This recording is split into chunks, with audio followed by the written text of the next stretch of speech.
السلام عليكم ورحمة الله وبركاته. إن الحمد لله نحمده ونستعينه ونستغفره ونعوذ بالله من شرور أنفسنا ومن سيئات أعمالنا. من يهده الله فلا مضل له ومن يضلل فلا هادي له وأشهد أن لا إله إلا الله وحده لا شريك له وأشهد أن محمدا عبده ورسوله صلى الله تعالى عليه وعلى آله وصحبه وسلم تسليما كثيرا. أما بعد، فقد قال الإمام البخاري رحمه الله تعالى: باب الفتوى على الدابة عند الجمرة. قال حدثنا عبد الله بن يوسف قال أخبرنا مالك عن ابن شهاب عن عيسى بن طلحة عن عبد الله بن عمرو أن رسول الله صلى الله عليه وسلم وقف في حجة الوداع فجعلوا يسألونه فقال رجل: لم أشعر فهلقت قبل أن أذبح. قال: اذبح ولا حرج. فجاء آخر فقال: لم أشعر فنهرت قبل أن أرمي.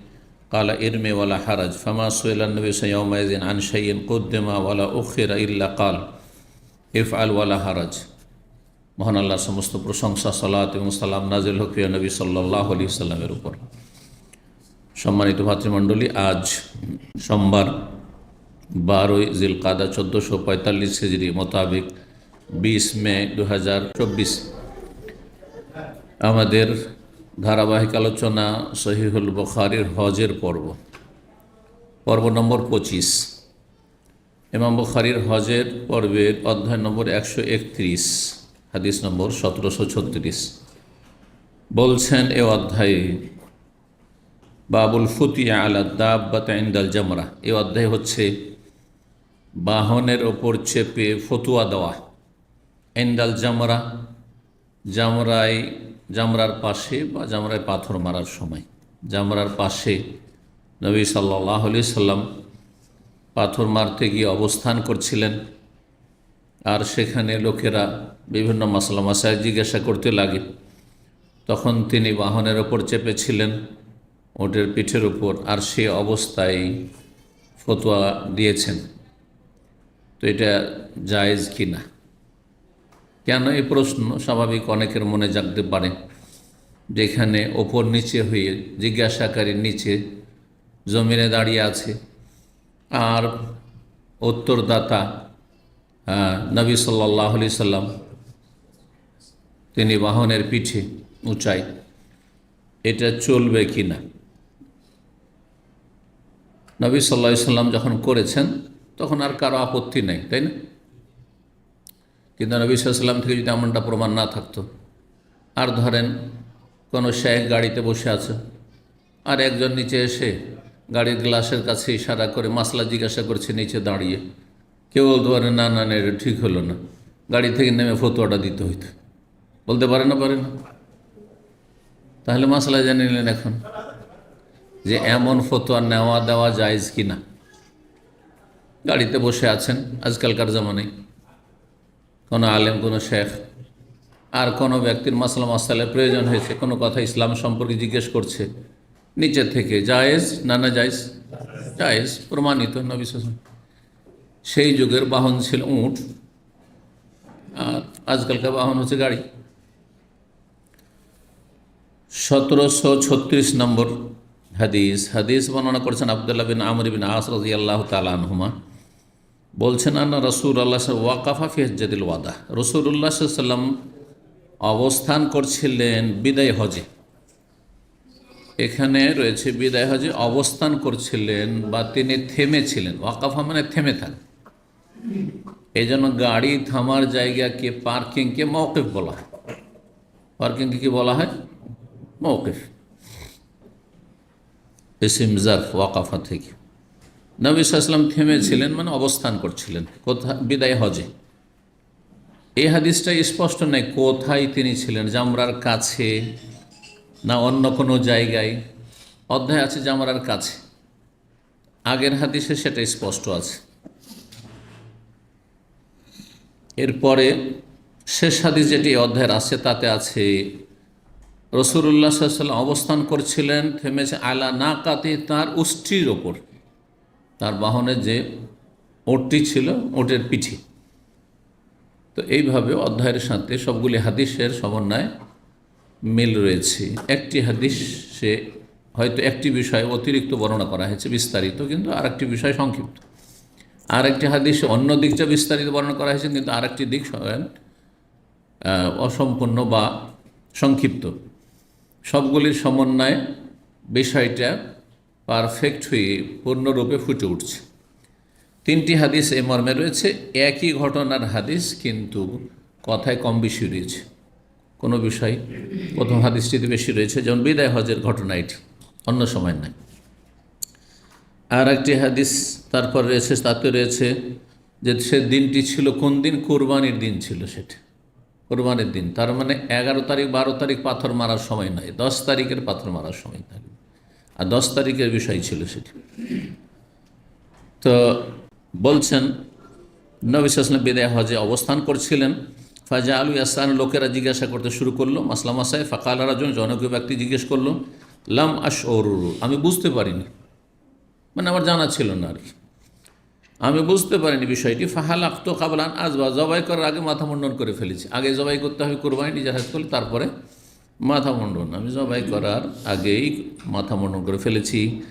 কালা নবী সাল্লাল্লাহু আলাইহি ওয়াসাল্লাম, ইযবাহ ওয়ালা হারাজ, এখন জবাই করে না, কোনো অসুবিধা নেই, আগে পরে হলে কোনো অসুবিধা নেই। সিরিয়াল বহাল রাখা হচ্ছে সুন্নাত, উত্তম, করলে ভালো, আর আগে পরে করে দিলে কোনো অসুবিধা নেই।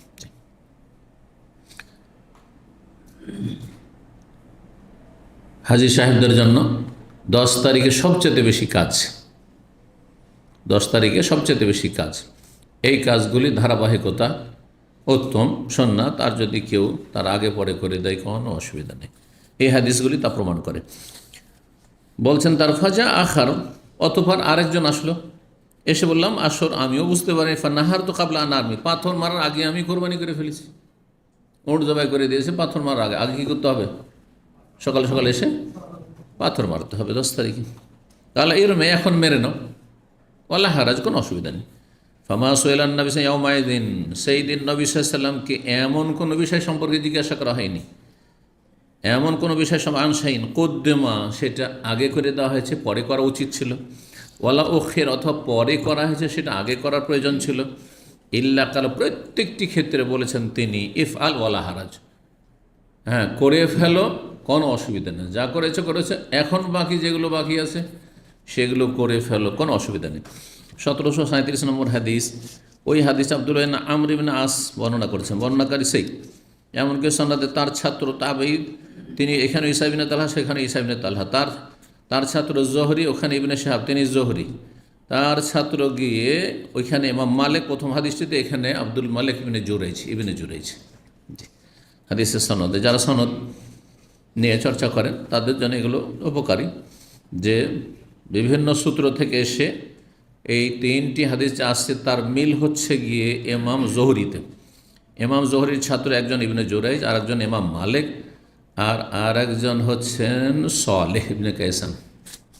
3টি হাদিসে 3 জন ছাত্র বর্ণনা করেছেন। এই হাদিসে বলছেন আব্দুল্লাহ বিন আমর বর্ণনা করে, হাদিস আন্নাহু শাহিদান নবী সাল্লাল্লাহু আলাইহি ওয়াসাল্লাম, তিনি আব্দুল্লাহ বিন আমর উপস্থিত ছিলেন নবী সাল্লাল্লাহু আলাইহি ওয়াসাল্লামের সাথে। ইয়াখতুবু ইয়াউমান নাহার, সেই সময় তিনি খুতবা দিচ্ছিলেন কোরবানির দিন। তাহলে কোরবানির দিনে মেনাই খুতবা দেওয়া সুন্নাত, একটা খুতবা দেবেন, বক্তব্য করেন, খুতবা মানে বক্তব্য দেবেন, ভাষণ দেবেন, এটি সুন্নাত। কে দেবেন? ইমাম সাহেব দেবেন। ইমাম মানে যিনি হজের ইমাম, সালাফদের যুগে, সাহাবায়ে কেরাম, তাবেঈনদের যুগে যিনি রাষ্ট্রীয় ইমাম, তিনি হজের শাসক, হজের ইমাম হতেন। আর এখন হয়তো সেটা নেই, মসজিদে খাইফ, এখন যে খুতবাটি, ভাষণটি হয় মসজিদে খাইফ হয়। মসজিদে খাইফ বুঝেন কোথায়? হ্যাঁ, মেনার মসজিদের নাম মসজিদে খাইফ, আর আরাফার মসজিদের নাম মসজিদে নামেরা। তো এই মসজিদে খাইফে হয়, ভাষণ হয় 10 তারিখে।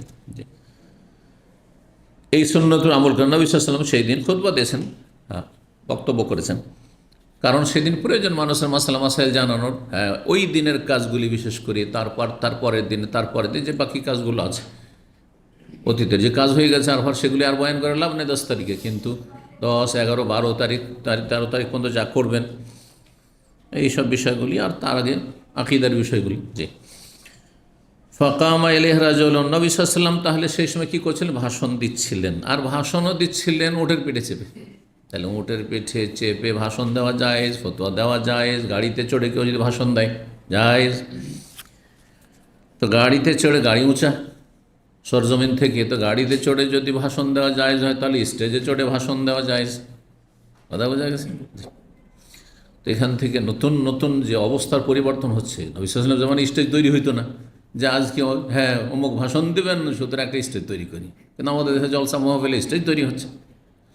তো জায়েজ কিনা, তো এইসব মশলাগুলি এই হাদিসগুলিতে ইস্তেমাদ করতে হবে। জি।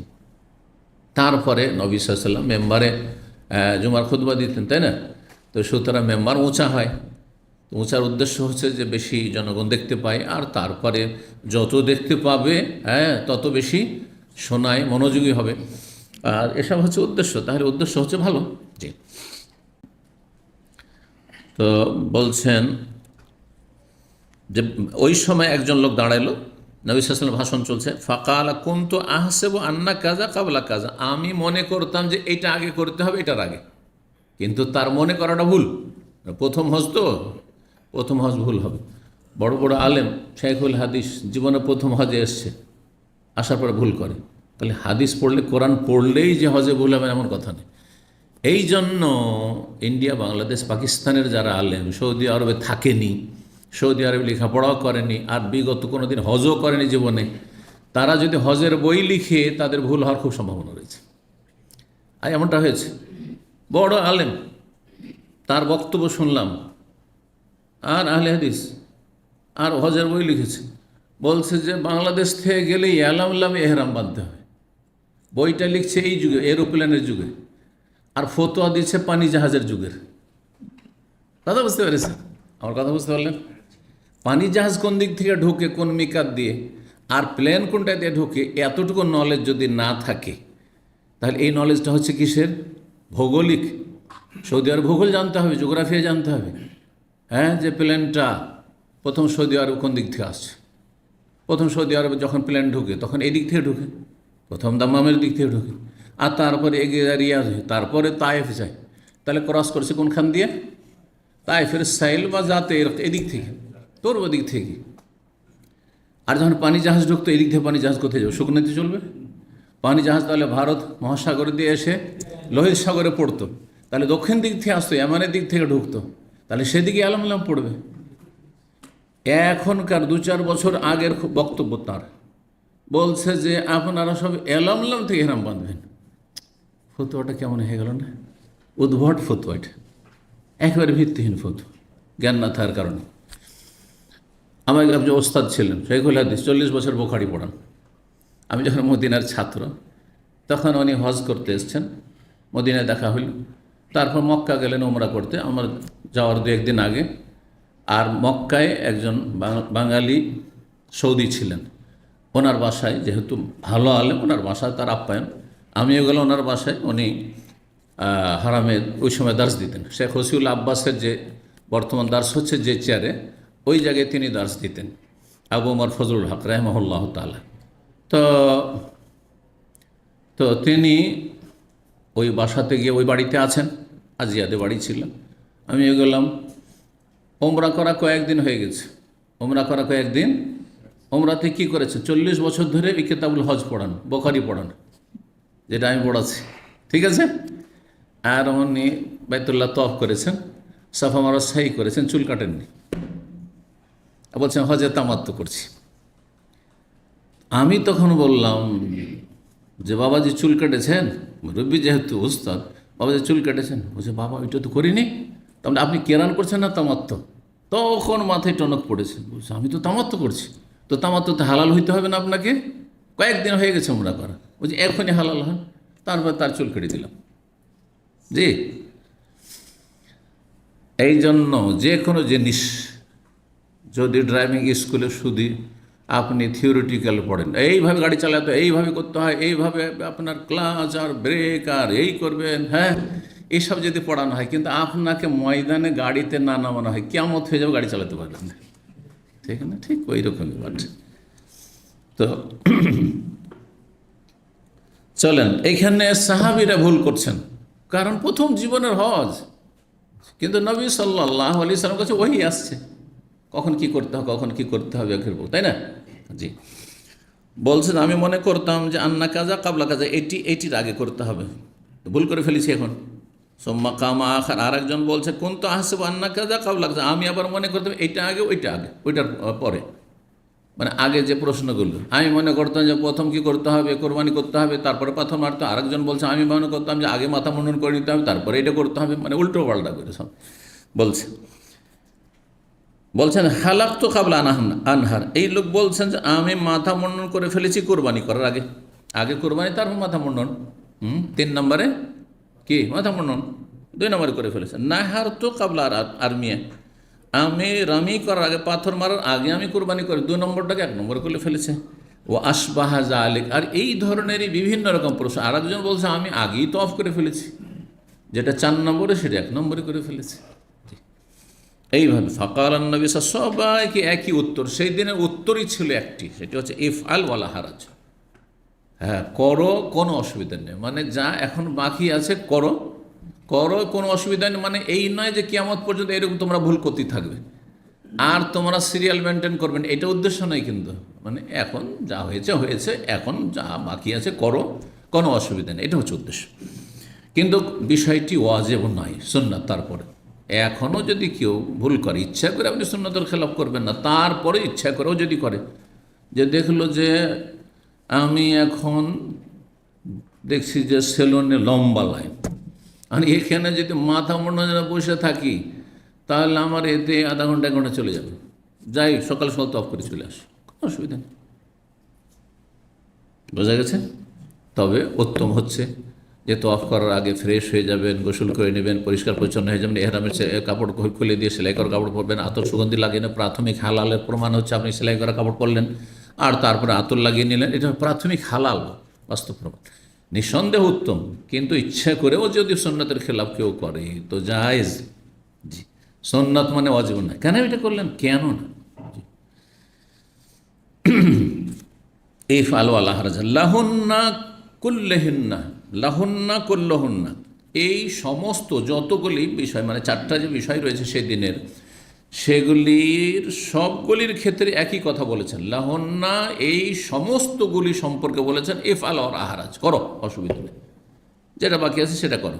ফামা সোয়ালা ইয়াউমাদান শাইইন, যে কোনো বিষয় সম্পর্কে সেদিন জিজ্ঞাসা করো, সেই দিনের কাজ সম্পর্কে, ইল্লা কাল, উত্তর দিয়েছেন ইফআল ওয়ালা হারাজ, করো, কোনো অসুবিধা নেই। এতে লাগিয়ে নেবেন না যে হজের সবগুলি কাজ। এখন কেউ যদি 9 তারিখটা 10 তারিখে, আরাফাটা 10 তারিখে করে নেয়, হ্যাঁ, আর 9 তারিখে যদি পাথর মেরে নেয়, চলবে নাকি? তাহলে বোঝা যাচ্ছে আগে করার বিষয়টি শুধু 10 তারিখের কাজগুলির ভিতরে। হ্যাঁ, এই নয় যে 8 তারিখের কাজ আপনি 9 তারিখে করবেন, 9 তারিখের কাজ 10 তারিখে করবেন, হ্যাঁ, 10 তারিখ কাজ আপনি আগে পরে করবেন না, এইভাবে না। ওই দিনের কাজগুলি সম্পর্কে বলা হয়েছে। 1738 নম্বর হাদিস, একই বিষয়ের কিন্তু এতে রয়েছে আব্দুল্লাহ বিন আমর বিন আস, একই সাহাবী, বলছেন ওয়াকাফা রাসূলুল্লাহ আলা নাকাতিহি, রাসূলুল্লাহ অবস্থান করছিলেন তার উষ্ট্রির পিঠে, উটের পিঠে চেপেছিলেন। আগেরটিতে ছিলেন অবস্থান করছিলেন বিদায় হজে, কিন্তু কোথায় ছিলেন, নিচে দাঁড়িয়েছিলেন না উটের পিঠে বসেছিলেন, এটা ক্লিয়ার নেই। জি, আর এখানে আছে উটের পিঠে। জি,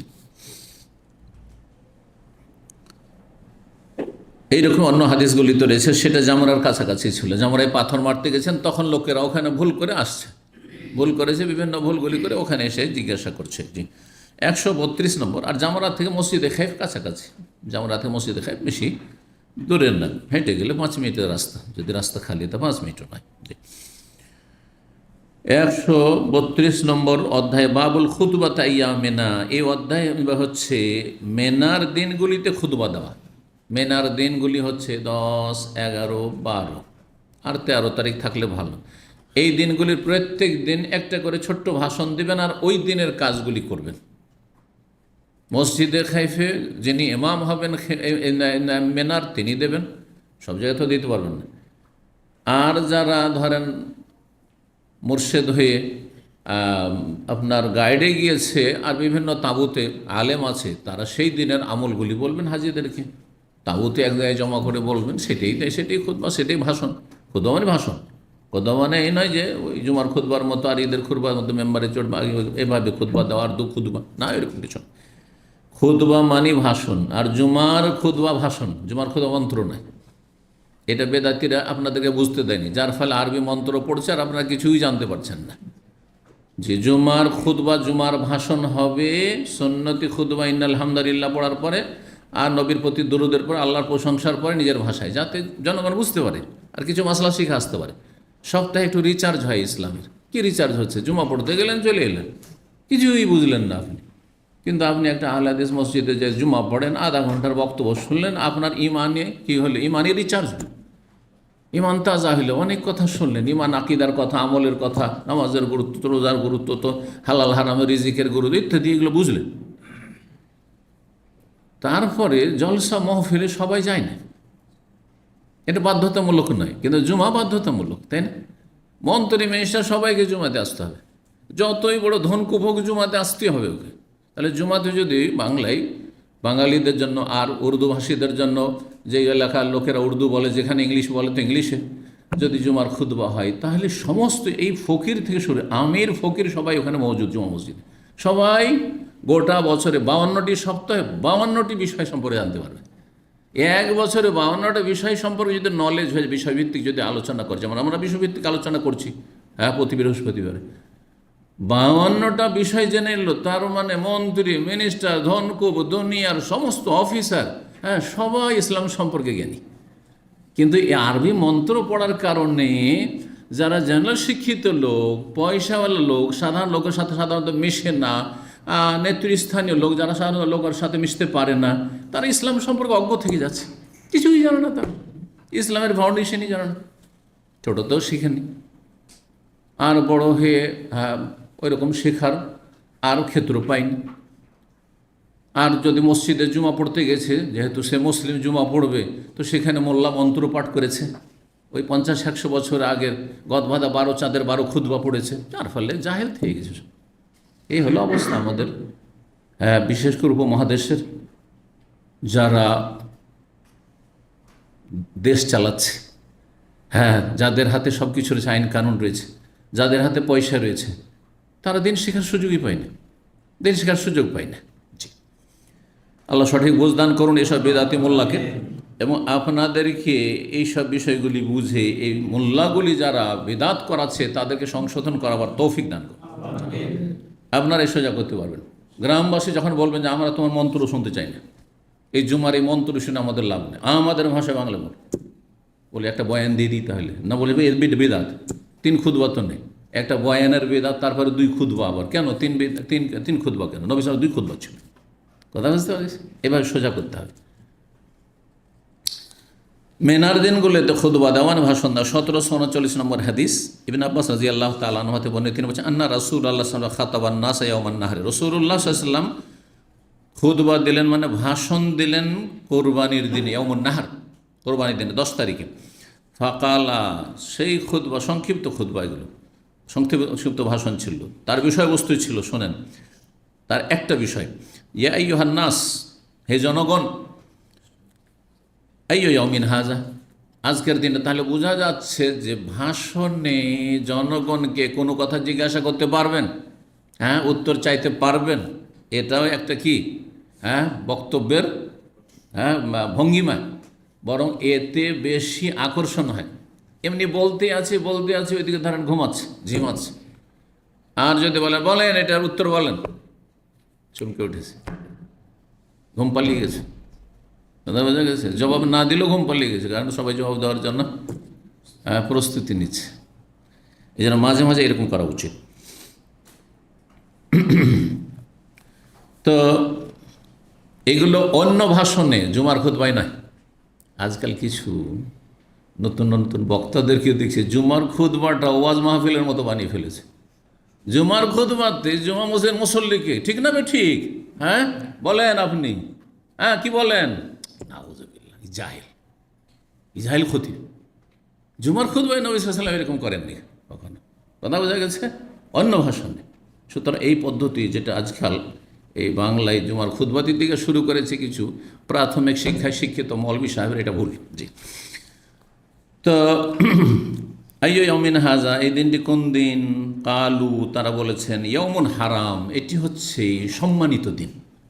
সম্মানিত দিন। হারাম মানে নিষিদ্ধ হয়, আর হারাম মানে সম্মানিত। মসজিদে হারাম মানে কি? নিষিদ্ধ মসজিদ, সম্মানিত মসজিদ, তাই না? হারামের এলাকা মানে কি? সম্মানিত এলাকা। তার সাথে এই এলাকার বেশ কিছু কাজ নিষেধ আছে। শিকার করা নিষেধ আছে, গাছ কাটা নিষেধ আছে, হ্যাঁ, হারিয়ে যাওয়া বস্তু তুলে নিয়ে যাওয়া, উঠিয়ে নিয়ে যাওয়া নিষেধ আছে, ইত্যাদি। তো নিষেধের অর্থের সাথে মিল আছে। তারপরে যেগুলি নিষিদ্ধ সেগুলো সম্মানিত। নিষিদ্ধতার সাথে সম্মানের একটা সম্পর্ক আছে। এজন্য হারাম মানে নিষিদ্ধ, আর হারাম মানে সম্মানিত। আল্লাহ যেগুলি হারাম করেছেন, নিষিদ্ধ করেছেন, সেটা হচ্ছে আল্লাহর বর্ডার, সীমানা। আল্লাহর বর্ডার দিয়ে ঘেরা আছে, নিষিদ্ধ এখানে যাওয়া। নিষিদ্ধ হারাম কাজগুলি এবং সম্মানিত। আপনি শ্রদ্ধা করুন, না এদিকে যাওয়া যাবে না, এসব পাপ, যাওয়া যাবে না এখানে, এটা। তো হারামের সাথে সম্মানের একটা কি আছে? সম্পর্ক আছে। বলছেন তারপরে কালু ইয়াউমুন হারাম, কাল ফাইয়ু বালাদিন হাজা, এটি কোন নগরী, কোন শহর? বালাদ মানে শহর। আজকাল বালাদ মানে কান্ট্রি বলছে, দেশ, কিন্তু এটা পরবর্তীকালের ভাষা। হ্যাঁ, দৌলা মানে দেশ হয়, কিন্তু আজকাল বালাদ বলছে। কিন্তু বালাদ মানে হচ্ছে মদিনার মতো বালাদ, এটা হচ্ছে বালাদ। দাম্মাম হচ্ছে বালাদ, কিন্তু আজকাল দাম্মামকে মদিনা বলছে, বালাদ বলছে না। বালাদ মানে কান্ট্রি। হ্যাঁ, তো বলছেন আইয়ু ফাইয়ু বালাদিল হাজা, এটি কোন নগরী? কালু বালাদুন হারাম, সম্মানিত নগরী মক্কা। কাল ফাইয়ু শাহরিন হাজা, এটি কোন মাস? কাল শাহরুন হারাম, সম্মানিত মাস। মাসও সম্মানিত, আর শহরটিও সম্মানিত, আর দিনটিও বড়ই সম্মানিত। কালা নবিসাল বল ইনফাইনা, আজকে তাহলে তিনটি সম্মানিত বিষয় এখানে কি হয়েছে? একত্রিত হয়েছে। দিনটি সম্মানিত, মাসও সম্মানিত, জিলহজ মাস, হ্যাঁ, হারাম মাস, আর জায়গাটিও সম্মানিত, যে হারামের এলাকা। তো বলছেন ফাইন্না দিমাকুম আমওয়ালাকুম আরাযাকুম, শোনো তোমাদের রক্ত, দেমা দামনের বহুবচন, তোমাদের রক্ত মানে তোমাদের জীবন, রক্ত মানে মানুষের জীবন। ও আমওয়াল, তোমাদের ধন সম্পদ, মুসলিমের মানুষের ধন সম্পদ। ও আরাজ, তোমাদের মান মর্যাদা। আলাইকুম হারাম, তোমাদের ওপর হারাম। একের মান সম্মান, একের ধন সম্পদ, একের জীবন অন্যের ওপর হারাম, অন্যের উপর হারাম। কীরকম হারাম? কাহুরমাতে ইয়াউমিকুম হাজা, যেমন এই দিনের হুরমত সম্মান রয়েছে। এই দিনকে যেমন সম্মান করো, তেমনি একজন মুসলিমের রক্তকে সম্মান করবে, জীবনকে সম্মান করবে, তার মান ইজ্জতকে সম্মান করবে, তার পয়সাকে, ধন দৌলতকে সম্মান করবে। এই না যে মানুষের পয়সা নিয়ে খেলতামশা ছিনিমিনি খেলা চলছে, মানুষের মান ইজ্জত নিয়ে ছিনিমিনি খেলা চলছে। কারোর কাছে কিছু শুনলে যে না, ওর মধ্যে এই দোষ আছে, সমস্যা আছে, আর সাথে সাথে সেটাকে অন্য জায়গায় সরিয়ে বেড়াচ্ছে। এত সোজা নয়। মক্কার সমান মর্যাদা দেওয়া হয়েছে, জিলহজ মাসের সমান মর্যাদা দেওয়া হয়েছে, আর কোরবানি দিনের সমান মর্যাদা দেওয়া হয়েছে মানুষের ধন সম্পদ, জীবন এবং মান ইজ্জতকে। মিথ্যা অপবাদ দিলেন যে লোকটা দোষ আছে, হ্যাঁ, লোকটা মহিলাদের সাথে চ্যাটিং করে, লোকটা অমুক তমুক করে, হ্যাঁ, লোকটা মানুষের এই করে সেই করে। যদি এইসব বলে বাড়ান, তাহলে আপনি ওই রকমই অপরাধ করলেন যেই ব্যক্তি হারামের এলাকায় কোনো হারাম কাজ করল। হ্যাঁ, হারামের এলাকা মক্কা নগরীর মান ক্ষুণ্ণ করল, ওই রকম। কাহুরমাতে ইয়াউমিকুম হাজা, যেমন এই দিনের সম্মান রয়েছে, ফি বালাদিকুম হাজা, এই নগরীতে, ফি শাহরিকুম হাজা, এই মাসে। ফাআদ আহমেরা, এই কথাটি কয়েকবার করে পুনরাবৃত্তি করলেন নবী সাল্লাল্লাহু আলাইহি ওয়াসাল্লাম। সুম্মা রাফা রাসাহু, তারপরে আকাশের দিকে মাথা উত্তোলন করলেন, আর বলেন আল্লাহুম্মা হাল বাগতু, হে আল্লাহ, আমি এদেরকে সঠিক কথা, দিন ইসলামের কথা 23 বছরের জীবনে পৌঁছে দিলাম কি দিলাম না? আল্লাহুম্মা হাল বাল্লাগতু, আল্লাহ তুমি সাক্ষী থাকো, আমি এদেরকে পৌঁছে দিলাম কি না? কালা ইবনে আব্বাস, আব্দুল্লাহ ইবনে আব্বাস রাদিয়াল্লাহু তাআলা বলছেন, ফাওয়াল্লাযী নাফসি বিয়াদিহি, সে আল্লাহর শপথ করে বল, যার হাতে আমার প্রাণ রয়েছে, ইন্নাহা লা ওসিয়াতু ইলা উম্মতিহি, এই ছিল নবী সাল্লাল্লাহু আলাইহি ওয়াসাল্লামের ওসিয়ত তার উম্মতের জন্য। আর তারপরে নবী সাল্লাল্লাহু আলাইহি ওয়াসাল্লাম শেষখানে বলেন ফালিয়াবাল্লিগি শাহিদুল গায়েবা, যারা আজকে হজের ময়দানে মেনার মাঠে উপস্থিত রয়েছে আমার সাথে হজে, তারা যেন যারা অনুপস্থিত গায়েব তাদেরকে পৌঁছে দেয় আমার কথাগুলি। আপনারা এখানে আজকের আলোচনায় উপস্থিত আছেন, হালাল হারাম জায়েজ না জায়েজ দিনের কথা যা শুনলেন তা যারা উপস্থিত নেই, হতে পারেনি, তাদেরকে পৌঁছে দিবেন যাদের কাছে পৌঁছাতে পারেন। ঠিক ওই রকমই যারা সৌদি আরবের প্রবাসী, তৌহিদের সুন্নতের দেশে, এই দেশে স্বচক্ষে দেখে গেলেন এই দেশে পীর নেই, এই দেশে মাজার নেই, এই দেশে কোনো আস্তানা নেই, এই দেশে তাবিজ তুমার নেই, এই দেশে ধর্ম ব্যবসা নেই, জি এসব দেখে যাচ্ছেন। এসব দেখে গিয়ে ফালিয়াবাল্লিগু শাহিদুল গায়েবা, যে উপস্থিত স্বচক্ষে দেখে গেলেন প্রত্যক্ষদর্শী, সে যারা আশা নসিবে তাদেরকে গিয়ে পৌঁছে দেবে। জি এইখানে এইরকম নামাজ হয়, দেশের মসজিদে গিয়ে এক রাখে একামত দিয়ে দিলে ওকে মসজিদে তাড়িয়ে দেবে, আবার নতুন করে একামত দেবে। হ্যাঁ ঠিক না? রফায়দানি করলে মসজিদে বের করে দেবে। আমিন জোর বলে এইসব লোকের যেন না আসে আমাদের নামাজে ডিস্টার্ব করছে, তাদেরকে কথাগুলি পৌঁছে দেবেন যে এইটাই সহিহ সুন্নাহ, সৌদি আরবে দেখেছি। এইভাবে এই দেশে মিলাদ নেই, এই দেশে শবে বরাত না। আর এই শবে বরাত কোথায়? শাবান মাসে থাকলাম, এতদিন থাকলাম, 20 বছর 30 বছর, কখনো তো শবে বরাত দেখলাম না। হ্যাঁ, যেগুলি আছে শরীয়তে, সালাতুল কুসুফ, সূর্যগ্রহণ, চন্দ্রগ্রহণ, সেগুলি দেখেছি, সেগুলি কেন করো না তোমরা? ইস্তিসকার নামাজ সেখানে প্রতি বছরে, তোমরা কেন করো না? কথা বুঝতে পেরেছেন? এইভাবে যারা উপস্থিত অনুপস্থিত কে যেন পৌঁছিয়ে দেয় নবী সাল্লাল্লাহু আলাইহি ওয়াসাল্লাম গুরুত্বপূর্ণ বাণী। এটি কিয়ামত পর্যন্ত, শুধু ওদের জন্য খাস নয়, কথা ওই প্রসঙ্গে বলেছেন, কিন্তু এটি কিয়ামত পর্যন্ত সবার জন্য। আপনার স্ত্রী এখানে হাজির হইতে পারে না, আপনার স্ত্রীর কাছে আপনি অডিও ভিডিওটা এখান থেকে পৌঁছে দিলেন, আপনি শাহেদ সে গায়েব, আপনি প্রত্যক্ষদর্শী উপস্থিত আর সে অনুপস্থিত, তার কাছে পৌঁছে দিলেন আপনি। লা তারজিউ বাদি কুফফারা, তারপর আর একটি উপদেশ দিলেন, তোমরা আমার দুনিয়া থেকে বিদায় হওয়ার পরে কাফের হয়ে ফিরে যেও না, ইসলাম থেকে, ইসলাম বিমুখ হয়ে যান, মুরতাদ হয়ে যেও না। এমন একটা সময় আসবে যে মুসলিমদের সন্তান নাস্তিক হবে, মাজার পূজারি হয়ে মুরতাদ হয়ে যাবে, আল্লাহ পরকালে অবিশ্বাসী হয়ে যাবে, অথবা অন্য কোনো ধর্ম গ্রহণ করে নেবে। যেমন পশ্চিমা দেশে অনেকে মুরতাদ হয়ে যাচ্ছে। আর এমনিও যে নাস্তিক সেও মুরতাদ, এমনিও যে সারা জীবন মাজার সেজদা করতে করতে মরে গেল সেও মুরতাদ। হ্যাঁ, ইসলামে নেই এদের কোনো অংশ। জি, সারা জীবন নামাজ পড়লো না সেও মুরতাদ। তো মুরতাদ শুধু এই নয় যে কেউ নিজেকে ঘোষণা করলে আমি আজকে খ্রিস্টান হয়ে গেলাম, আজকে আমি হিন্দু হয়ে গেলাম, আজকে আমি অমুক হয়ে গেলাম, সেই শুধু মুরতাদ নয়, এগুলো সব মুরতাদ, মানে ইসলাম বিমুখ, ইসলাম থেকে বহিষ্কৃত এরা। জি, তো আমার পরে তোমরা কাফের হয়ে ফিরে যেও না, ইয়াদের ও বাজ করে খাবো বাজ, আর তোমাদের একে অপরের গর্দন উড়াবে, এমনটা করিও না। মুসলিম হয়ে একজন মুসলিম আরেকজন মুসলিমকে খুন করছো, এমনটা করিও না।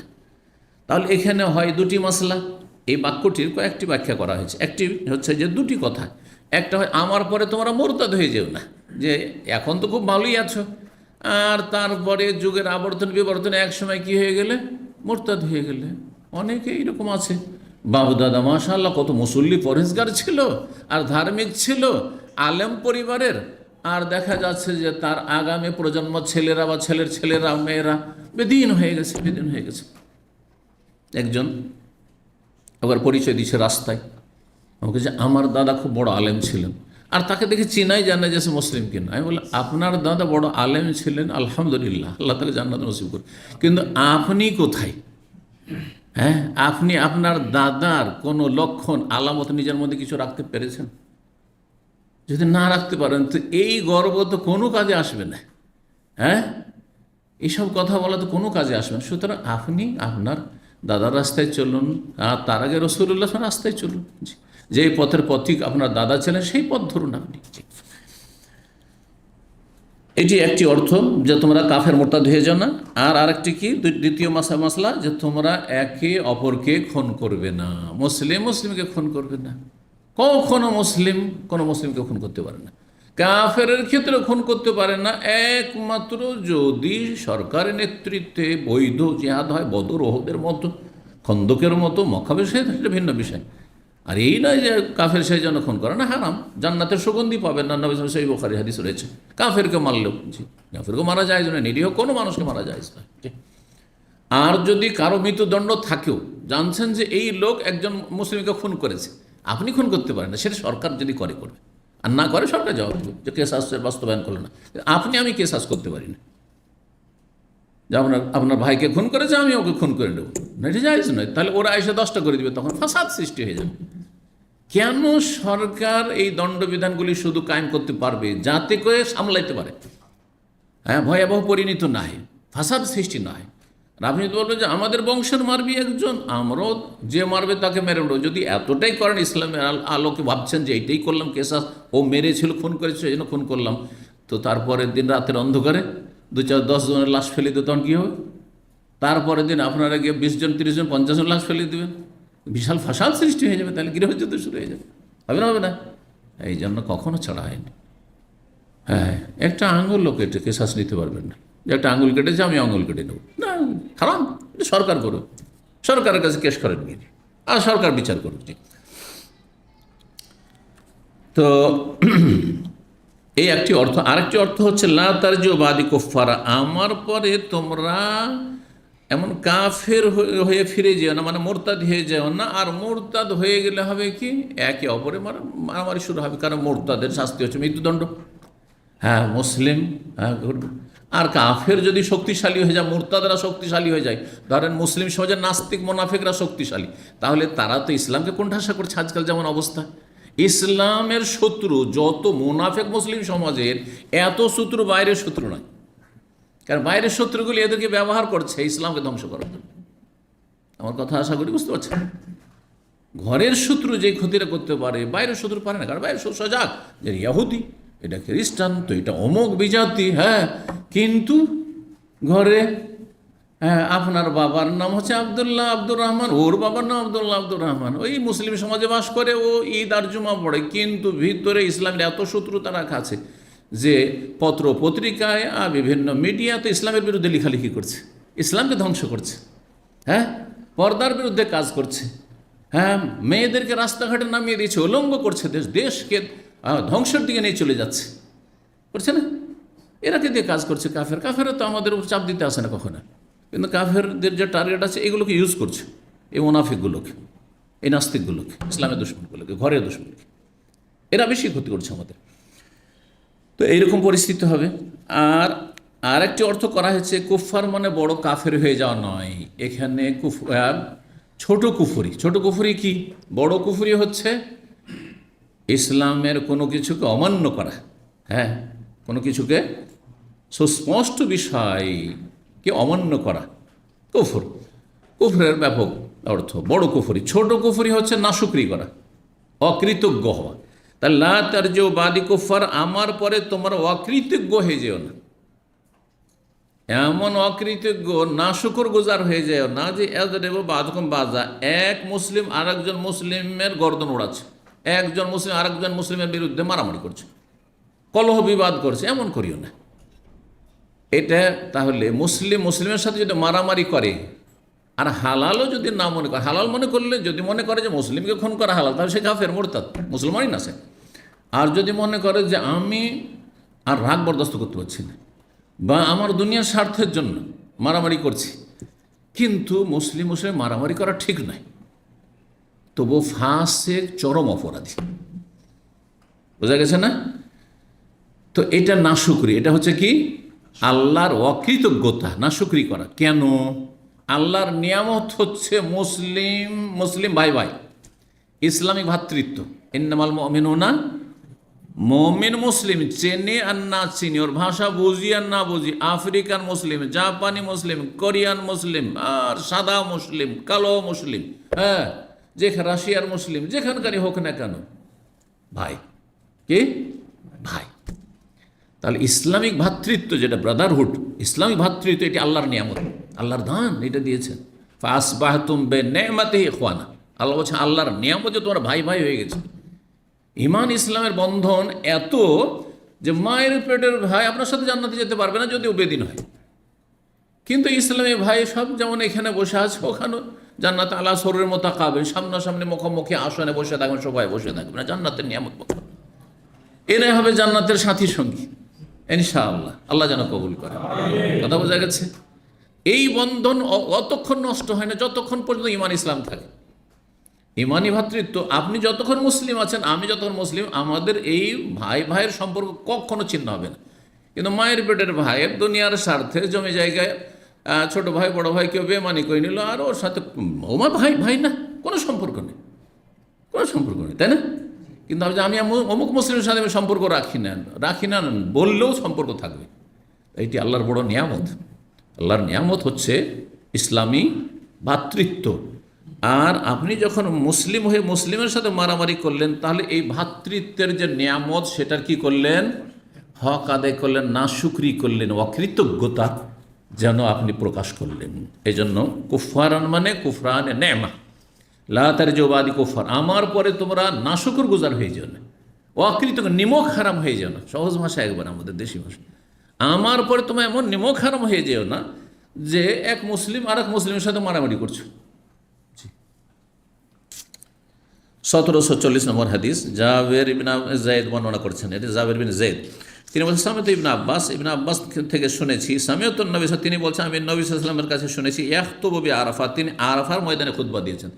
আরাফাতেও ভাষণ দিবেন যিনি ইমামুল মুসলিমিন হবেন, এই জন্য মসজিদ নামেরাতে ভাষণ হয়, খুতবা হয়, সেটা লম্বা হয়। আর মেনাতেও খুতবা দেওয়া সুন্নাত। 1741 নম্বর হাদিস বর্ণনা করছেন আবু বাকরা ওয়া রাজুলুন আফজালু ফি নাফসি মিন আব্দুর রহমান ইবনে হুমায়দ বিন আব্দুর রহমান বলছেন, আরেকজন বর্ণনা করেছেন যিনি আমার কাছে আব্দুর রহমান বিন হুমায়দ বিন আব্দুর রহমানের চাইতে শ্রেষ্ঠ মানুষ।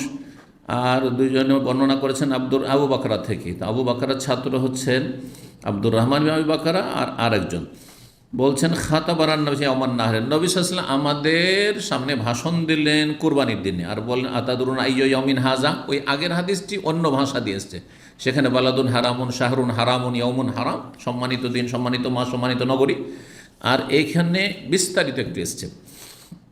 তাহলে ভাষার পার্থক্য, এটা বর্ণনাকারী পার্থক্য করেছেন। নবী সাল্লাল্লাহু আলাইহি ওয়াসাল্লাম তো দুই রকম ভাষা বলেন, একটা বলেছেন কেউ ভাব অর্থ বর্ণনা করেছে, আর কেউ হুবহু হয়তো শব্দ বর্ণনা করেছেন। বলছেন নবী সাল্লাল্লাহু আলাইহি ওয়াসাল্লাম খুতবা দিলেন আর বলেন আতাদুরুনা আইয়ু ইয়াউমিন হাযা, তোমরা কি জানো আজকের দিনটি কি দিন? বলনা, সাহাবীরা ভাবছেন হয়তো অন্য কোনো নাম বলবেন, আর কেউ উত্তর দিলেন না। কি বললেন? আল্লাহু ওয়া রাসূলুহু আলাম, আল্লাহ এবং তার রাসূল বেশি জানেন। ফাস সাকাতা, নবী সাল্লাল্লাহু আলাইহি ওয়াসাল্লাম একটু নীরব, হাত্তা জানান না, একটু নীরব হলেন নবী সাল্লাল্লাহু আলাইহি ওয়াসাল্লাম ওদের কথা শুনে। তারপর আন্নাহু, আমরা ভাবলাম যে আন্নাহু সাইয়ুসাম্মিহি বিগাইরি ইসমিহি, তিনি হয়তো অন্য কোনো নাম, প্রসিদ্ধ নাম ছাড়া ইয়াউমুন নাহার না বলে, কোরবানির দিন না বলে অন্য নাম দিবেন। যেমন আমরা কোরবানির দিনকে কি বলি? কি বলেন? বকরা ঈদ। বকরা ঈদ বলেন না? বাঙালি মানে বকরা ঈদ। কারণটা কি? বাকার মানে গরু, আর বাঙালিদের কাছে গরু খাসির চাইতে বেশি সুস্বাদু, যার ফলে ওর নামই দিয়ে দিয়েছে কি? বকরা ঈদ। জি, বুঝতে পেরেছেন? তো ইয়াউমুন নাহার নাম ছিল ওই যুগে, আমরা ভাবলাম অন্য কোনো নাম বলে। তাহলে আলাইসা ইয়াউমুন নাহার, এই দিনটি কি ইয়াউমুন নাহার নয়? কোরবানির দিন নয়? নাহার মানে জবাই করা, জবাইয়ের দিন না? বললাম, আমরা বলে হ্যাঁ অবশ্যই। তাহলে আইয়ু শাহরিন হাযা, এটি কোন মাস? সাহাবীরা ভাবলেন যে অন্য কোনো নাম দিতে পারে, এই জন্য বললেন না, উত্তর বললেন। উত্তর জানা ছিল, কিন্তু বলছেন আল্লাহু ওয়া রাসূল, আল্লাহ এবং তার রাসূল বেশি জানেন। নবী সাল্লাল্লাহু আলাইহি ওয়াসাল্লাম বেঁচে ছিলেন তখন রসুলের নাম বলতেন, কিন্তু রসুল ইন্তেকালের পরে তাবেঈনগণ কেউ বলেননি যে আল্লাহু ওয়া রাসূলু আলাম, আর নবী দুনিয়াতে চলে গেছেন, তার নাম বলবো, তিনি বেশি জানেন, তিনি বেশি জানেন, এই কথা বলা তখন চলবে না। এই জন্য এখন যদি কেউ জিজ্ঞাসা করে যে আচ্ছা এই বিষয়ে আপনি বলুন তো, তাহলে আপনি কথা বললে জায়েজ হবে না যে আল্লাহ ওয়া রাসূল, আল্লাহ এবং তার রসুল বেশি জানেন। এখন কি বলতে হবে? আল্লাহু আলাম, আল্লাহ বেশি জানেন।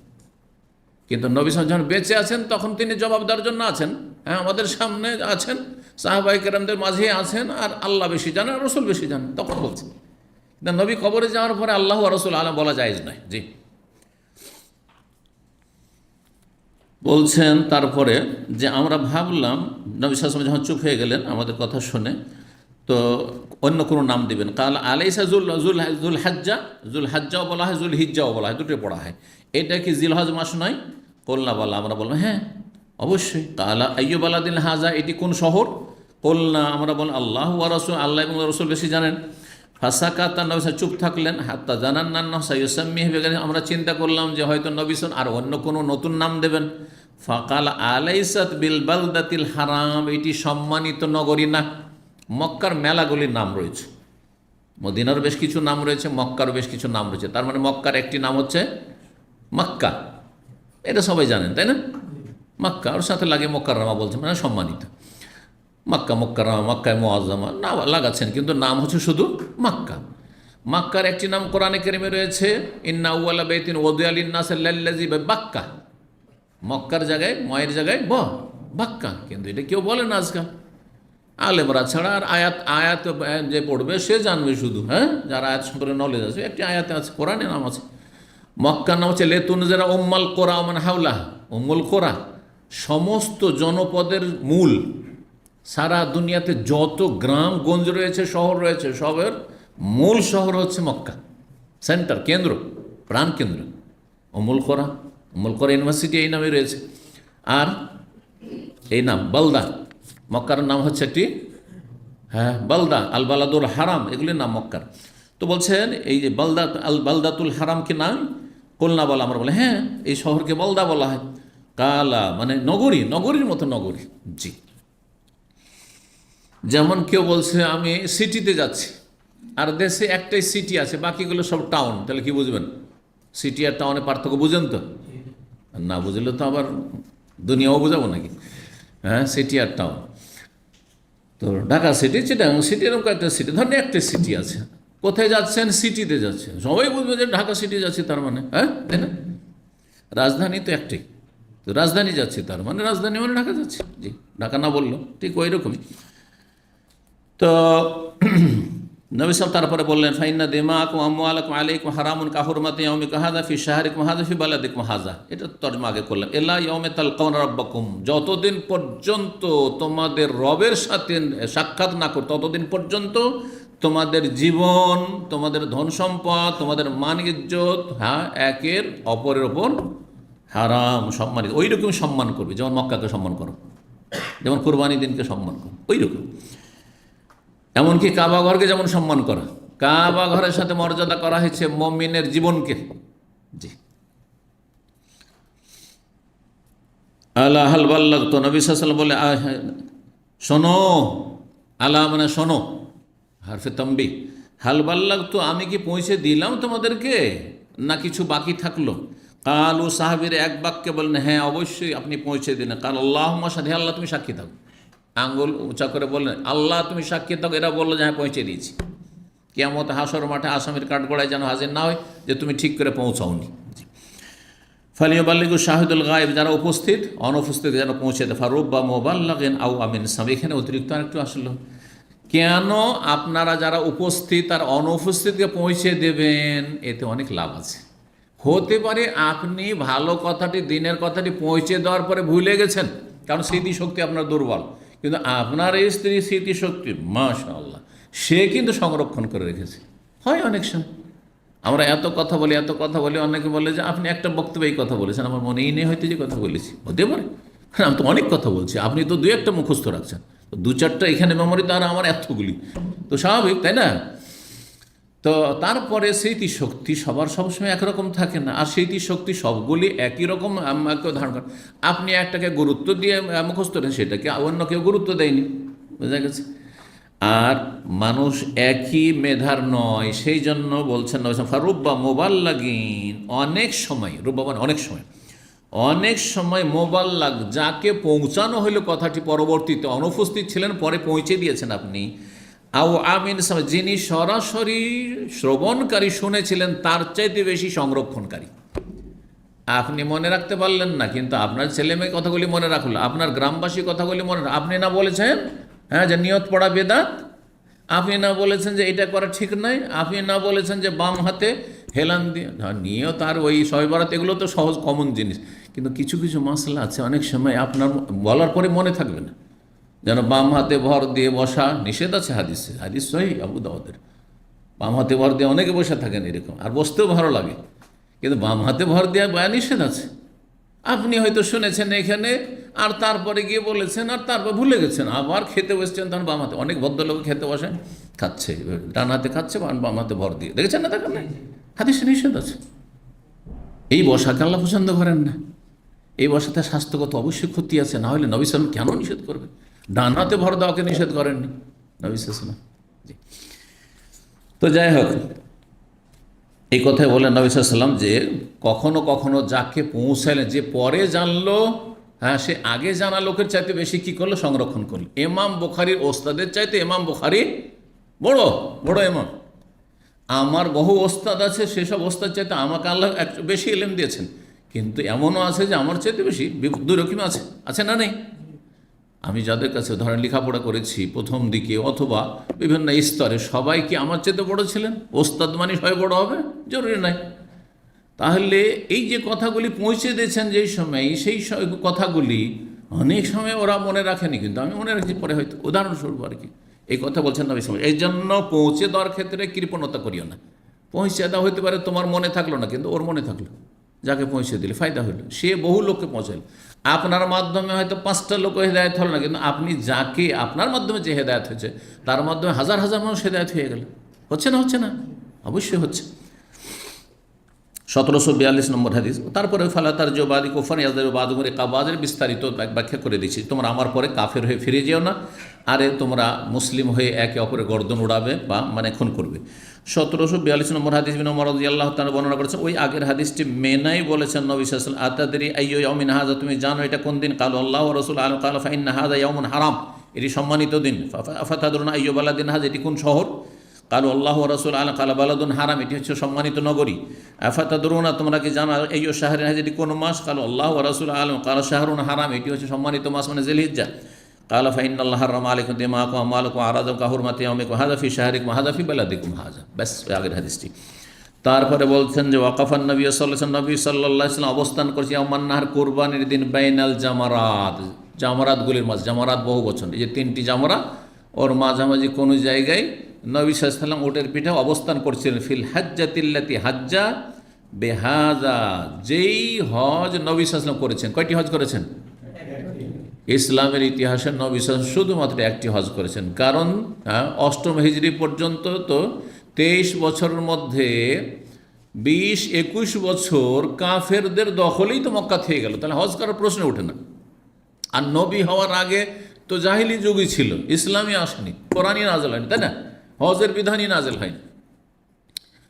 20-21 বছর চলে গেল, কাফেরদের কাছেই থাকলো মক্কা, তাই না?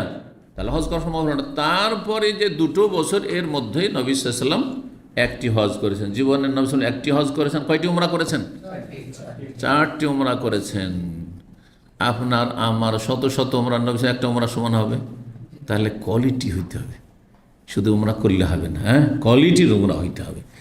আপনার উমরার মাধ্যমে যেন আপনার জীবনে ইসলামী ইনকিলাব আসে, বিপ্লব আসে, পরিবর্তন আসে, আপনার ঈমান মজবুত হয়, আপনার আখলাক চরিত্র ভালো হয়, আপনার লেনদেন ভালো হয়। একটা পয়সা কারো মেরে খাননি, একটা কেউ কিয়ামতের দিন হাশর মাঠে কোনো বান্দা এসে আপনার বিরুদ্ধে নালিশ করতে পারবেন না, এরকম হইতে পেরেছেন কিনা কিন্তু দেখার বিষয়। হ্যাঁ, আপনি এদিকে উমরাও করছেন, হজও করছেন, মানুষের মেরেও খাচ্ছেন, এখনই মরে গেলে এমন ফাঁসা ফাঁসবেন যে শহীদ হয়ে মরলেও নাজাত পাবেন না হয়তো। এত সহজ মনে করছেন নাকি? ইমানের কোয়ালিটি হইতে হবে, আমলের কোয়ালিটি হইতে হবে, হজ উমরার কোয়ালিটি হইতে হবে। হজ উমরা করে আসছেন আর এদিকে ফজর পড়ছেন না, এ কোনো কোয়ালিটির উমরা হইল আর হজ হইল না। আল্লাহ তৌফিক দান করুন। জামরাতগুলির মাঝখানে, তাহলে আগের হাদিসগুলির সাথে মিলান, তাহলে নবী সাল্লাল্লাহু আলাইহি ওয়াসাল্লামকে যে লোকেরা প্রশ্ন করেছিল আর ওটার পিঠে চেপেছিলেন, সেটা কোথায় ছিল? জামরাতে ছিল। আগের হাদিসগুলোতে জামরা শব্দটি আসেনি। জি, হাযা ইয়াউমুল হাজ্জিল আকবার, এটি হচ্ছে বড় হজের দিন। এটি হচ্ছে কি? বড় হজের দিবস। এখন বড় হজের দিবস মানে কি? বড় হজের দিবস, প্রথম কথা বড় হজ। বড় হজ কোনটি? যখন বড় হজ হইল তাহলে ছোট হজ আছে, বড় হজ যখন হইল তাহলে ছোট হজ আছে। তো একদল বলছেন যে বড় হজ হচ্ছে হজ আর ছোট হজ হচ্ছে উমরা, আর এটা কিন্তু সাধারণ মানুষের মাঝে প্রচলিত। হ্যাঁ, আজকাল বিশেষ করে বাঙালি সমাজে হজ করতে চায় না, অনেক টাকা খরচ হচ্ছে আজকাল, হজ করতে চায় না। তো জিজ্ঞাসা করেন কাউকে হজ করেছেন? বলছে হুজুর ছোট হজ করেছি, ছোট হজ করেছি। তো এই ব্যাখ্যা অনুযায়ী এটা ঠিক আছে যে ছোট হজ মানে হজের কিছু কাজ তো করছেন, এহরাম বাঁধলেন, হজও এহরাম আর উমরা তো এহরাম, মিকাত থেকে এহরাম বাঁধলেন, ওটাও ঠিক, হজেও মিকাত আর এতেও মিকাত, হজ উমরা দুটোরই মিকাত। তারপরে লাব্বাইক লাব্বাইক করলেন, সাফা মারওয়ার নাম কি বললেন, বাইতুল্লাহ তওয়াফ করলেন, হাজার আসওয়াদ চুম্বন দিলেন, আর তারপর 2 রাকাত নামাজ মাকাম ইব্রাহিমের পেছনে সাফা মারওয়া সাই করলেন, চুল কাটলেন। এগুলো কাজ তো হজেও আছে। কিন্তু হজে যে অতিরিক্ত কাজ আছে, মেনা আছে, মুজদালিফা আছে, আরাফা আছে, আর জামারাত আছে না নেই, ইত্যাদিতে বিদায়ী তওয়াফ আছে, তো এগুলো নেই, তাহলে অতিরিক্ত। ওই জন্য ওইটা বড় হজটা হচ্ছে বড় হজ, আর এটা হচ্ছে ছোট হজ। কিন্তু ছোট হজ দিয়ে বড় হজের কাজ হবে না, কারণ অনেকেই এই বছর কত লাখ টাকা লাগছে বাংলাদেশ থেকে হজ করতে, কত সর্বনিম্নটা বলেন, ওপরগুলো না, ওপরে তো 20 লাখ পর্যন্ত আছে, যেটা ভিআইপি প্যাকেজ। হ্যাঁ, 5 লাখ ধরেন, 6 লাখ, 5-6 লাখ। এখন একটি লোকের কাছে, কারণ এই মাসলা আজকে কিন্তু আমেরিকা থেকে আমার কাছে এসে, সেজন্য বলছি, একজনের কাছে 6 লাখ টাকা আছে অতিরিক্ত, তার খাওয়া দাওয়া সংসার চালিয়ে 6 লাখ আছে। তোমার 6 লাখ টাকা খরচ করে দেবো, আর আল্লাহর ঘরই না দেখতে হবে, 1 লাখে তো উমরা হয়ে যাচ্ছে বা 1.5 লাখে হয়ে যাচ্ছে, চলো উমরা করে চলে আসি। তাহলে সেই ব্যক্তি অব্যাহতি পাবে, মুক্তি পাবে না, তার ফরজ থেকে গেল, আর যেটা ইখতিলাফি ফরজ না সুন্নত সেটা করে গেল, এইটা দিয়ে হজের কাজ হবে না। সুতরাং কিয়ামতের দিনে সে ফেসে যাবে আল্লাহর কাছে, হজ কেন করে আসেনি, সে গুনাহগার হয়ে ইসলামের 5ম রুকুন আদায় করলো না। কথা বুঝতে পেরেছেন? কিন্তু আর একটা মাসলা শোনেন, কারণ মাসলা ছিল এই যে কোনো ব্যক্তি জীবনে হজ করেনি, ওমরা করতে পারবে কিনা, প্রশ্নটা শোনেন। কে বলবে? কি বললাম? যে হজ করেনি জীবনে, সে ওমরা করতে পারবে কি না? বলো দুটো অবস্থা। যদি তার উপর হজ ফরজ হয়ে থাকে, মানে হজের টাকা তার কাছে আছে, তাহলে উমরা করতে যেতে পারবে না, আগে হজ করা, আগে হজ করা, হজের সাথে তোমার উমরা হয়ে যাবে, হজের সাথে হজে তোমার তো, কেন উমরা এক গুলিতে 2 শিকার হয়ে গেল, ঠিক আছে না? কিন্তু হ্যাঁ, যেই ব্যক্তির 1 লাখ টাকা আছে, 1.5 লাখ টাকা উমরা করার টাকা আছে, কিন্তু হজের টাকা নেই, দেখছে আমার 20-30 বছর থেকে চেষ্টা করছি কিন্তু বাঁচাইতে পারছি না, সংসার চালিয়ে হেমশিম খাচ্ছি, আমার দ্বারা আর হজ করা হবে না, সে উমরা আসতে পারবে না? অবশ্যই পারবে। যার কাছে হজের সমান পয়সা উদ্বৃত্ত নেই, সেই ব্যক্তি উমরা করতে পারবে। আর যার কাছে হজের টাকা আছে, সে হজ না করে পয়সা বাঁচাবার জন্য উমরা করবে, সে করতে পারবে না, তাকে বলবে যে না হজ কর। উত্তর এটা হচ্ছে পারফেক্ট উত্তর। তো চলেন তারপরে ইয়াউমুল হজ্জিল আকবর, হজ্জে আকবর তাহলে হলো, হজ্জে আকবর সম্পর্কে আর একটি ধারণা মূর্খদের, যে যদি আরাফার দিনটা জুমার দিন পড়ে যায় তাহলে এটা হলো হজ্জে আকবরই। হ্যাঁ, উর্দুরা বলে হজ্জে আকবরই, আর বাঙালিরা বলে আকবরী হজ, আকবরী হজ। এটি বেদাতি কথা। এ সম্পর্কে তোহফতুল আহওয়াজি এর লেখক আব্দুর রহমান মোবারকপুরি রাহমাহুল্লাহ তাআলা তোহফতুল আহওয়াজি লিখছেন যে ওয়ালা আসলাল্লাহ, এর কোনো ভিত্তি নেই এই নামকরণের, যে জুমার দিনে আরাফা পড়লো সেই জন্য হজ্জে আকবরই বলবেন, এটি ভিত্তিহীন কথা। সুতরাং ভিত্তিহীন কথা মানে বেদাতি কথা, এটি হচ্ছে বেদাতি ধারণা। আচ্ছা, শুধু তাই নয়, বরং ধারণা যে যদি হজ্জে আকবরই নসিব হয়ে যায় তাহলে 70 হজের সমান নাকি বলেন আপনি, যেমন তেমন, যেমন পাগড়ি পরে নামাজ পড়লে 70 গুণ সওয়াব, এইটি হচ্ছে জাল কথা, মিথ্যা কথা, বেদাতি কথা। ঠিক তেমনই হজে আকবরী মানে জুমার দিন আরাফা পেয়ে গেলে আর তাতে 70 হজের নেকি পেলেন, এটাও জাল কথা, মিথ্যা কথা। এগুলোতে বেঁচে থাকবেন, এগুলো বেদাতি আকীদা, এগুলো নিয়ে আল্লাহর কাছে যেন না যেতে হয়।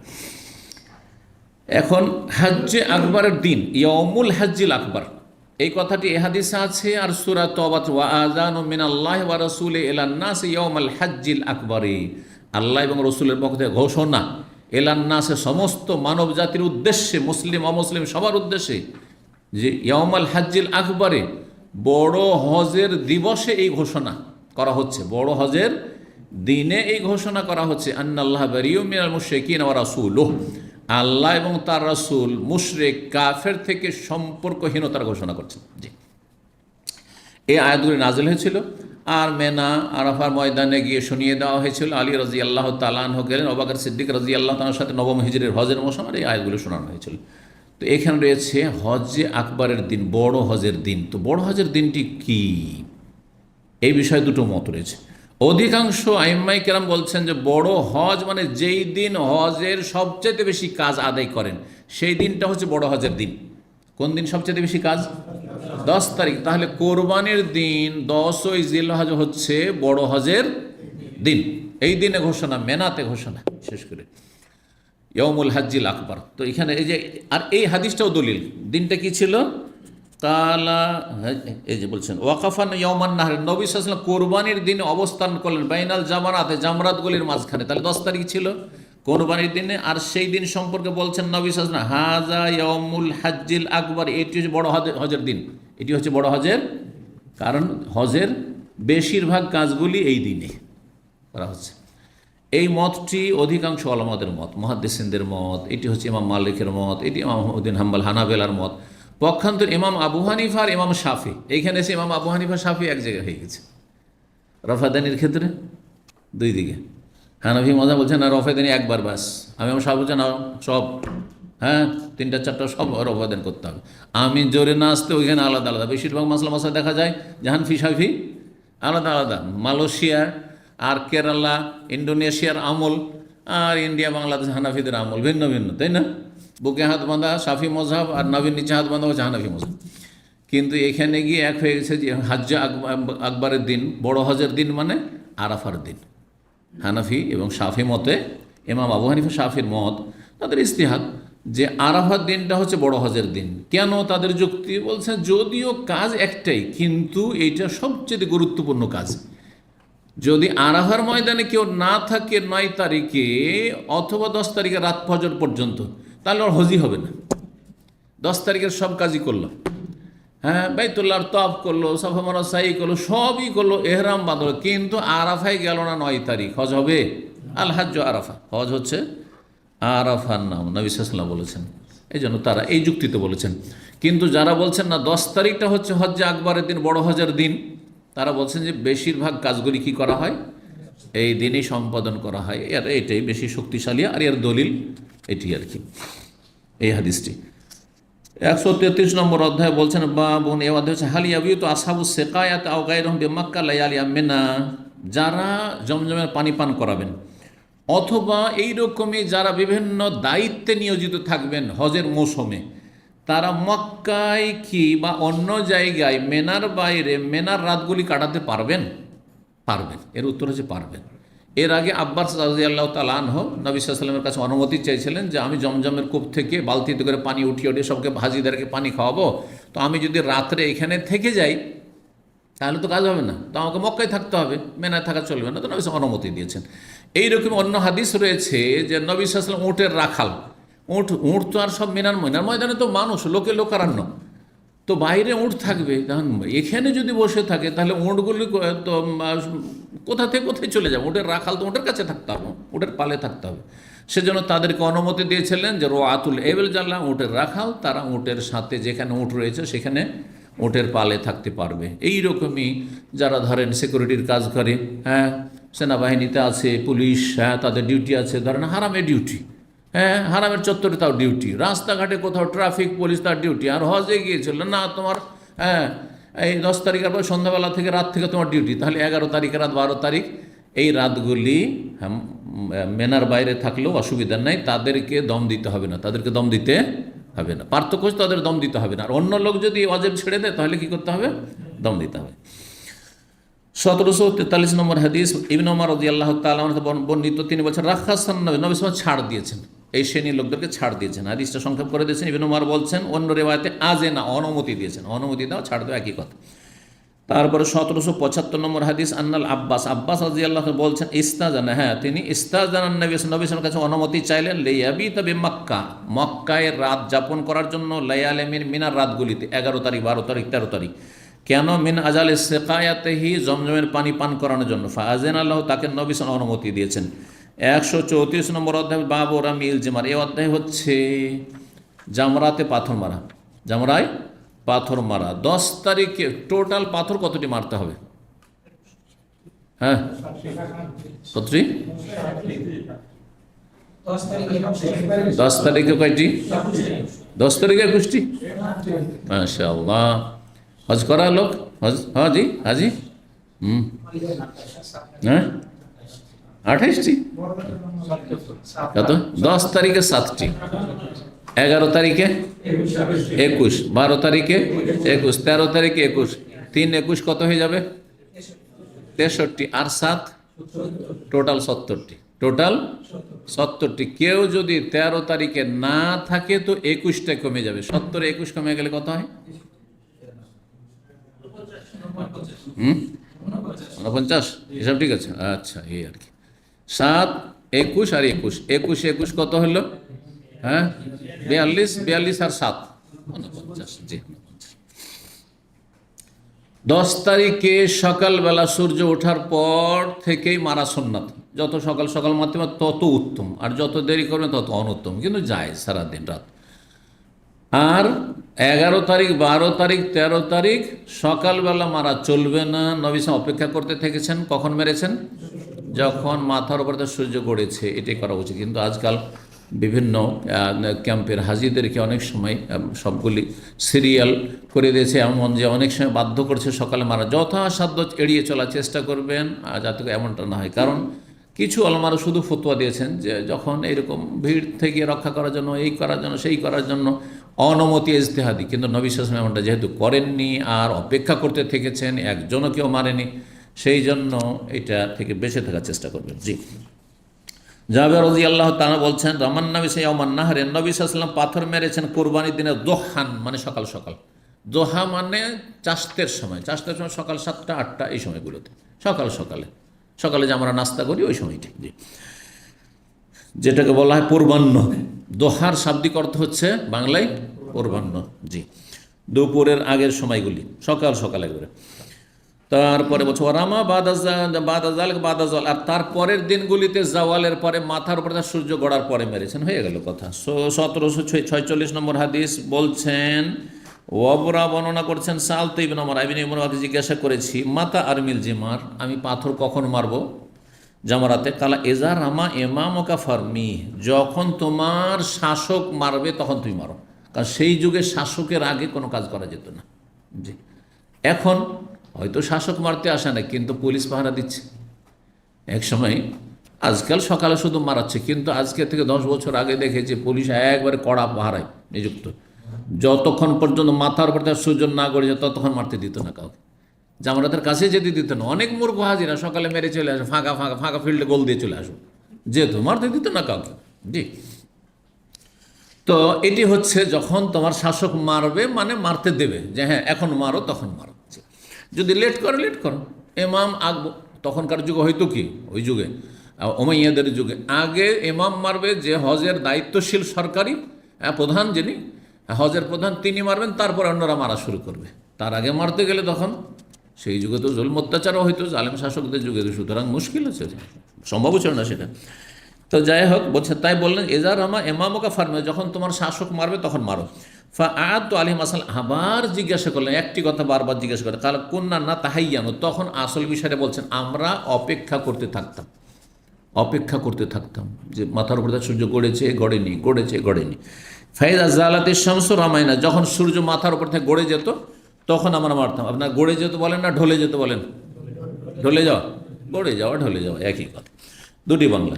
135 বাবর মিল জামান মিন বাতনিল ওয়াদি, এই অধ্যায় হচ্ছে পাথর মারতে হবে জামারাতে মিন বাতনিল ওয়াদি, উপত্যকার মধ্যবর্তী স্থান থেকে, অর্থাৎ এমন জায়গা থেকে মারবেন যা মেনাকে ডান দিকে রাখবেন আর মক্কাকে বাম দিকে রাখবেন, আর তারপরে মারবেন।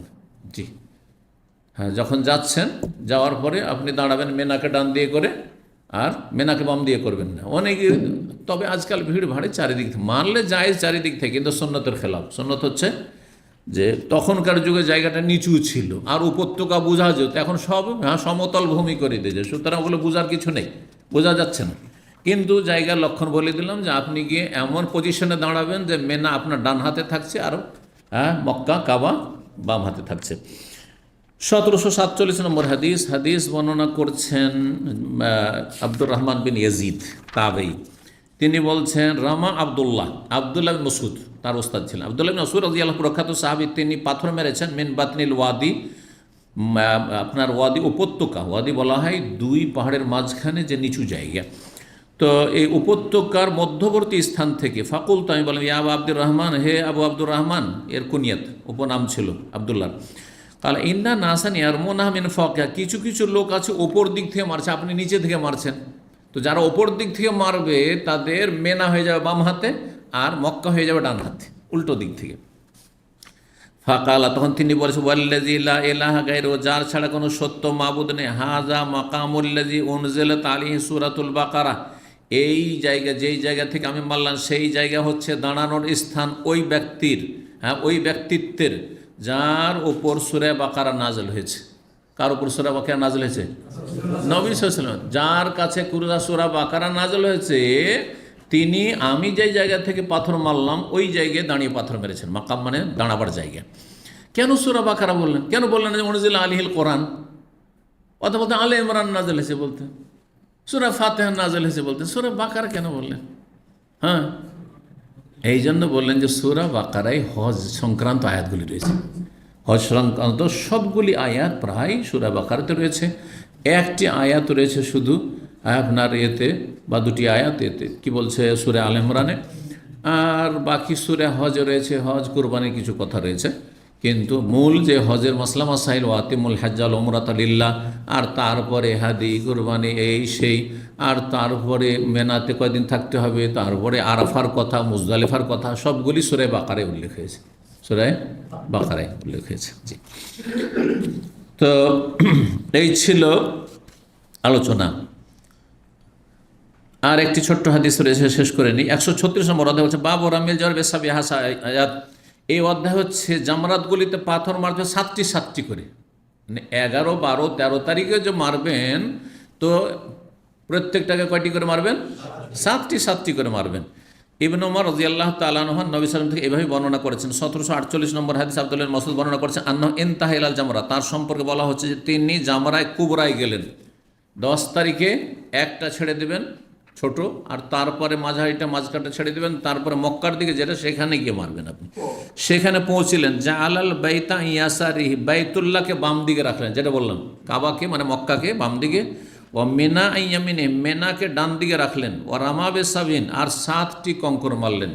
প্রথমবারে বিসমিল্লাহ, আল্লাহু আকবার, আল্লাহু আকবার, আল্লাহু আকবার, প্রত্যেকবারে আল্লাহু আকবার বলবেন, প্রত্যেকবারে বিসমিল্লাহ আল্লাহু আকবার নয়।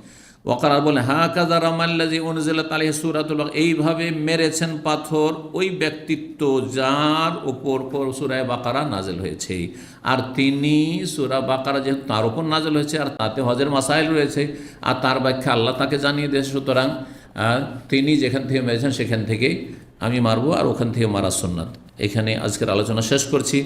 আর জামরাতে পাথর মারা সম্পর্কে আরও বেশ কিছু অধ্যায় আছে, ইনশাআল্লাহ তাআলা আগামীকালকে আমরা শেষ করবো। জাযাকুমুল্লাহু খাইর। ওয়া সাল্লাল্লাহু আলা নবিয়িনা মুহাম্মদ ওয়া আলা আলিহি ওয়া সাহবিহি আজমাইন।